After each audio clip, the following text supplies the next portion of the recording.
نه نه نه نه نه نه نه نه نه ببین این سرحد با اون سرحد فرق داره. بذار توضیح بدم. این یکی مال شهرستانی است. اگه سیستان بلوچستانی بزن بعدی.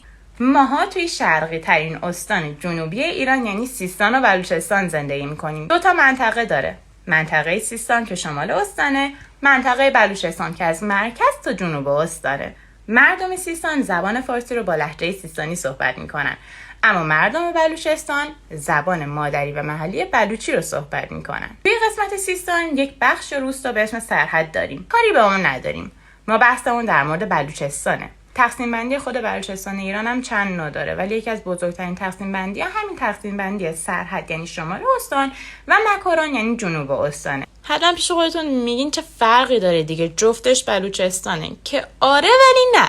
منی که بزرگ شده زاهدانم فکر میکردم بلوچی یکیه، ولی وقتی رفتم چابهار دیدم حتی یک کلمه هم نمیفهمم. پست قبلی هم بهتون نشون دادم از زبان گرفته تا فرهنگ و آداب و رسوم و لباس و حتی طبیعت این 2 منطقه زمین تا آسمون با هم دیگه فرق دارن. آیا این توضیحات کامل بود؟ معلومه که نه، ولی انقدر کافی بود که دیگه نبینم کسی سرحد بلوچستان رو با سرحد فارس و چهارمحال و هرمزگان قاطی کنه. راستی تو شهر شما به کیا میگن سرحدی؟ کامنت کن.